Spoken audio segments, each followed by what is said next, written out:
Hello everyone and welcome back. In today's video, we've got another Power Rankings video. Week 15 of our Power Rankings series, and this is a very interesting one today. We got some major shiftment in the top 10, and for the first time in weeks, we have a new number one in the Power Rankings. Stay tuned to the end to find out who that new number one is, and stay tuned for the entire Power Rankings coming up right now.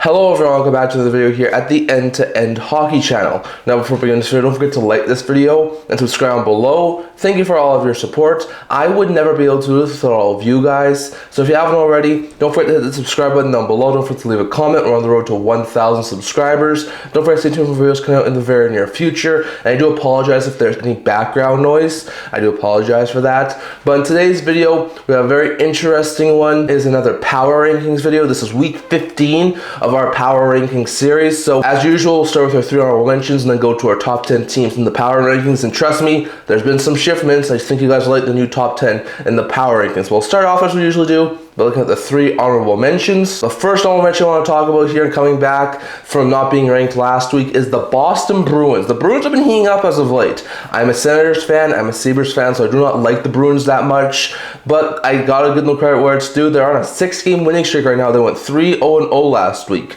They shut out the Red Hot Red Wings 3-0, took down a Seattle Kraken team that was actually doing pretty good 4-2, and then they took down a Chicago Blackhawks 5-2. So 3-0 record for the Bruins. They're looking really good. They're on a 6-game win streak and are in a playoff spot. So because of all of that, I'm going to give them their props and I'm going to put them in the Power Rankings. Team's looking pretty good. I still don't think they have the capacity to make the playoffs. I still think they will fall out, but they are a really good run here, so that's why I'm putting them in the honorable mentions. Offensively, team's looking pretty good with Pastrnak, with Geeky. Defensively, not looking too shabby with guys like a McAvoy, and in net, Swayman's continue to be really good in net. So all in all, solid stuff there from the Bruins. That's why they are in the honorable mentions. The second honorable mention is a team who was actually in the Power Rankings last week. I think like 7 or 8, but they fell out this week due to not a great performance last week, and that's the New York Islanders. Now the Islanders did not have a terrible week, but they didn't have a great week either. They started out the week losing to what has now become a pretty dang good Winnipeg Jets team 5-4, shut out the Edmonton Oilers 1-0 in a brilliant performance from Ilya Sorokin, and then lost 4-2 against the Calgary Flames. So once again, it wasn't a great week. You don't want to lose to Calgary and Winnipeg. Like, that's not overly good. But then again, they were able to still beat the Edmonton Oilers, and they're still one of the top 3 teams in the Metro Division. So I'm only going to put them down to the honorable mention category, but they better have a better week this week. Otherwise, they could be out of the honorable mentions. Offensively, team's looking pretty good with Lee, with Barzell. Defensively, Schaefer looks good. In net, Sorokin pitched his cheddar against Edmonton, so he's looking good. So all in all, it was a decent week for the Islanders, but there were better teams, so they get bumped down to the honorable mention category. And then the first honorable mention I want to talk about here today is the same first honorable mention as last week, and that is the Edmonton Oilers. They did contemplate once again putting them into the Power Rankings this week, but I think there were a couple of other teams who were just a tiny bit better than them, so I'm going to keep them here at the first honorable mentions. They had the rare 5-game week last week. Started off the week with a win over the Chicago Blackhawks, then had an overtime loss to Nashville, then like we just talked about, got shut out by the Islanders, then they shut out the Vancouver Canucks and shut out the St. Louis Blues on back-to-back nights, taking them down 11-0 in those 2 games. So all in all, Oilers had a decent week, getting 3 out of possible 5 wins, getting 7 out of possible 10 points. It's not half bad. They are still second in the Pacific Division and have created a little bit of a gap for themselves between them and third in the Pacific. So all in all, really solid stuff there from the Edmonton Oilers, as they had a really good stretch this week, but I'm going to keep them as the third honorable mentions. And lastly, going over to the top 10 teams in the Power Ranking. So a 10th team in the Power Ranking, I have not put in the Power Rankings for quite some time, but they make their return appearance at the 10th spot in the Power Rankings after being extremely hot over the past couple of weeks. They're on a 3-game win and 7-game point streak, and that is the Utah Mammoth. The Mammoth have literally been on a heater since the start of January. They have lost 1 regulation game in the entirety of January and are on a 7-game point streak. This week, they went 3-0-0 and got some impressive wins. They ended the Maple Leafs 10-game point streak, taking them down 6-1. They took down a hurting Dallas Stars team 2-1, and then they took down the Seattle Kraken 6-3. The Utah Mammoth are now up to 54 points. They're only 9 back of Dallas, Minnesota for 2nd second and third in the Central, and they are in the first wildcard position. This team is looking great, and they don't even have Logan Cooley right now. Imagine this team with Logan Cooley back on it. I think if they continue this pace, they're going to be buyers at the trade deadline, and this team is looking fantastic. I think this team could actually still make the playoffs. Offensively, team's looking great with Keller, with Schmalz, with Stenlund. Defensively, looking to shabby with guys like Marino and Sergachev, and Annette Vejmelka continues to be a really stellar goaltender for the Utah Mammoth. So the Mammoth have won 3 straight, have a 7-game point streak, are in the first wildcard position, and are heating up at the right time. They're going to be top 10 in the power rankings at the 10th spot. The 9th team in the power rankings this week, the Dallas Stars. They didn't have a good week last week. They went 1-3-0. Started out the week with a very impressive victory over the Los Angeles Kings, 3-1. On the second half of a back-to-back, they lost to the Anaheim Ducks, ending the Ducks' 9-game losing streak. Then, like we talked about, they lost to Utah, and then they lost to a red-hot Tampa Bay Lightning team, 4-1. So, not great stuff there from the Stars. Like, ever since the end of December, they have not been overly good. I think they've lost, like, 10 of 12 games or something like that. Like, it has not been good for the Dallas Stars. So that's why I'm bumping them all the way down to number 9. And I mean, in their 3 losses, they're only able to muster 3 combined goals. So like, that is not good for the Dallas Stars. So that's why they go down to 9th in the power rankings. But they're still a top 3 team in the Central Division, one of the best teams in the league. So I'm not going to know completely, but they are teetering on potentially falling out of the power rankings. Offensively, team's looking pretty good with guys like Johnston, Rantanen, and Robertson. Defensively, Lindell, Heiskanen both looking pretty good. And in net, Onger's been fantastic. So all in all, solid stuff there from the Stars, but they lost 3 or 4 games last week. That is why they are 9th in the power rankings. 8th in the power rankings this week, after another really hot week last week, is the Vegas Golden Knights. They had a really solid week. They went 3-0, and going into Monday's game action, they were on a 7-game win streak. Very interesting note there. They wound up beating the LA Kings in overtime, 3-2. Thanks to a Jack Eichel to Mark Stone goal. Then they would come from behind, score 3 unanswered goals, and take down Toronto 6-5 in overtime. The following day, on an overtime winner from Stone to Eichel, so they basically just flip-flopped, and then they absolutely obliterated the Nashville Predators 7-2. So all in all, the Knights are still leading the Pacific Division.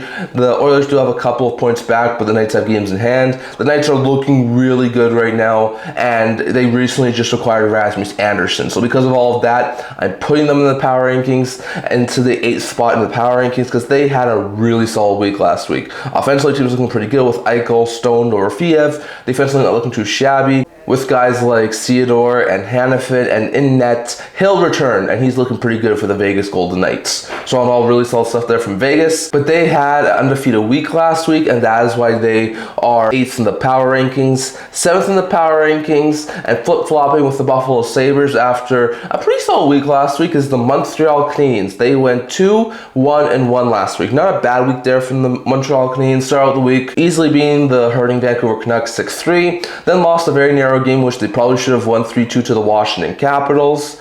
Then they lost by 3 to Buffalo in what was Tage Thompson demolition night, and then they were able to come from behind and get a late winner to take down the Ottawa Senators 6-5 in overtime. So 2-1, they're still one of the best teams in the Atlantic Division. They have lost a little bit of ground to Detroit and Tampa, but they're still in a pretty good spot in 3rd spot in the Atlantic Division. They still have one of the best offenses in the league. Defensively could be a little bit better, but still going 2-1 last week, getting 5 out of possible 8 points is not anything bad. So that's why I'm putting Montreal as the 7th team of the power rankings. Offensively, looking pretty good with Caulfield, Suzuki, and Slavkovsky. Defensively, not looking too shabby with guys like Matheson and Hudson. And in net, Montembeault, Fowler, Dobesh have all been looking pretty good over the past little while. So all in all, really solid stuff there from the Habs. But they are the 7th team of the power rankings. 6th team of the power rankings, flip-flopping with the Montreal Canadiens, is the Buffalo Sabres, who also went 2-1 last week. The Sabres are still doing pretty good at this point in time. They started the week with a bad loss to the defending Cup champs in Florida 4-3. It was a very narrow game. Followed that up with back-to-back wins over the Philadelphia Flyers and the Montreal Canadiens. And then they lost in overtime to the Minnesota Wild. So not great news there. They got 5 possible 8 points though. They did beat the Habs, which is why I flip-flopped them and put the Sabres ahead of the Habs, even though the Habs are still ahead in the standings. But still, Sabres looking pretty good. They're still in wildcard spots. So that's why I'm bumping them up to 6th spot in the power rankings.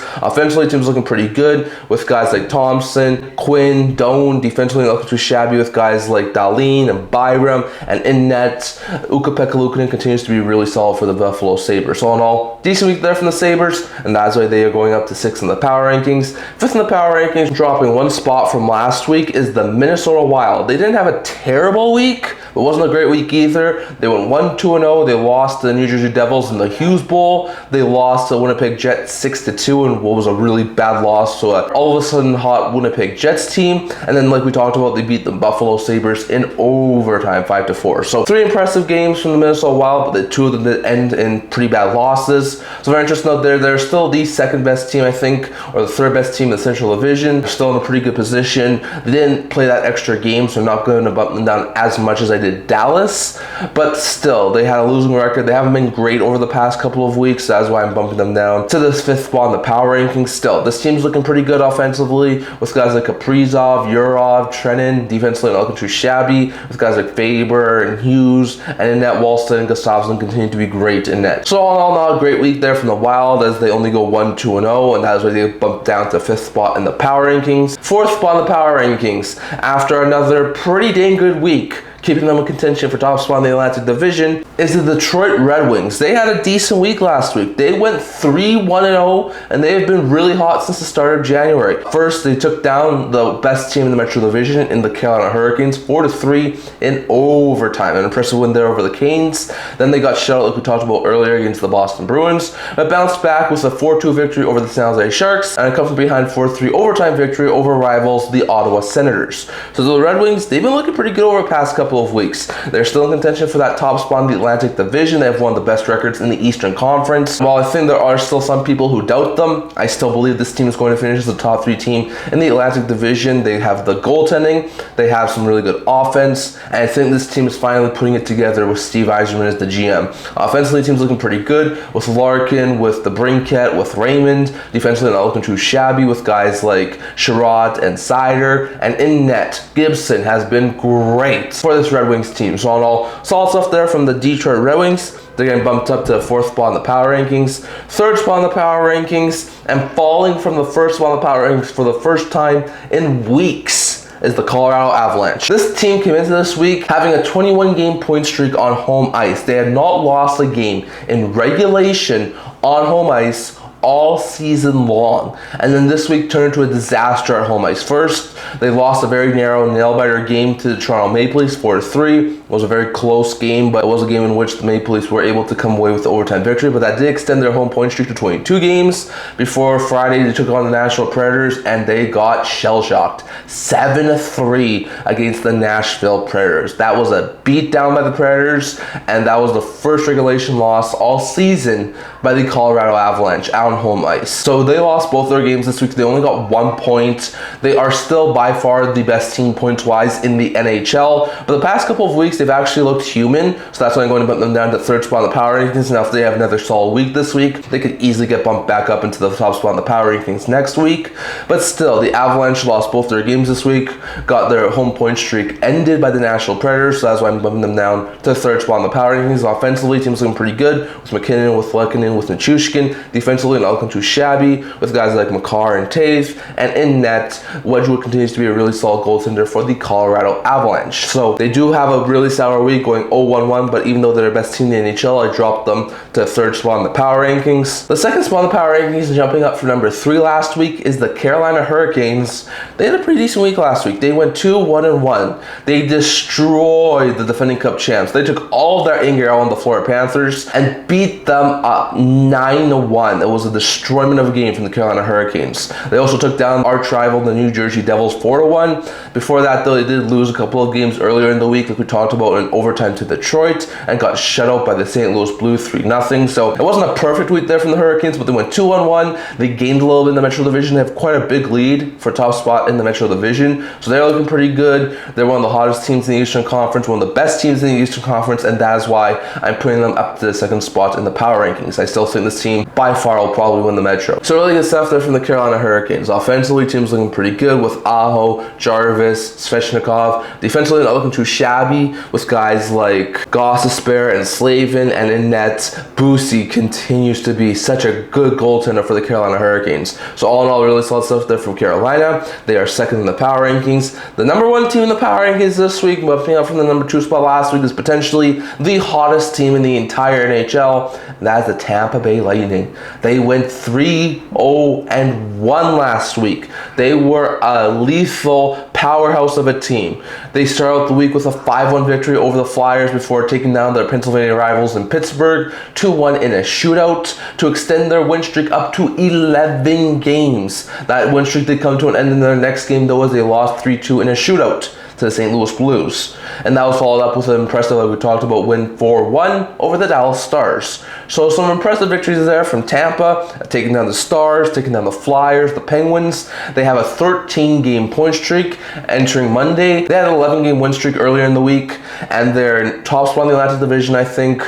They're one of the best teams in the entire NHL. I think they are one of the teams who've leapfrogged Dallas and Minnesota. So like Tampa's looking really good. They're finally finding their form again, and we'll see if they can continue this pace on to next week. Offensively, team's looking pretty good with Kucherov, with Hagel, with Point. Defensively, not looking too shabby with guys like Moser and Radish, and in net, Vasilevsky is finding his game once again. So all in all, really solid stuff there from the Bolts, but they wound up going 3-0-1 last week. They have the best record in the Atlantic Division, one of the best records in the entire NHL, and that's why they are first in the power rankings. So definitely, that's all I want to talk about in this video. Just to recap here, the guys who I took out of the power rankings from last week and the guys who I put in. NYI, who was 8th in the power rankings last week, and Seattle, who was 10th in the power rankings last week, I bumped out. Seattle is out completely. The Islanders now in the honorable mention category. Well, Vegas, who was the 3rd honorable mention last week, and the Mammoth, who were not ranked last week, were both put into the power rankings. Utah at 10 and Vegas at 8. So very interesting note there. But if you just want my quick recap, here's my top 10 power rankings, as you can see right here. So at 10th spot, we have Utah. 9 is Dallas. 8 is Vegas, 7 is Montreal, 6 is Buffalo, 5 is Minnesota, 4 is Detroit, 3 is Colorado, 2 is Carolina, and for the first time all season long, the number 1 team in the power rankings is the Tampa Bay Lightning. Definitely, I'm going to touch all of this down in the comment section below, and if you would have any differing opinions when it comes to the power rankings as of January 19th, definitely touch all of that down in the comment section below. That's all I'm going to talk about for today. Remember to like this video. If you're liking, remember to subscribe below. Thank you for all of your support. I would never be able to do this without all of you guys. So if you haven't already, don't forget to hit the subscribe button down below. Don't forget to leave a comment. We're on the road to 1,000 subscribers. Don't forget to stay tuned for videos coming out in the very near future. I also do a blog talking about news, rumors, analysis, stuff for that, so check that out. I will link to that in the description below. Can't wait to see you guys all for the next video. See you guys soon.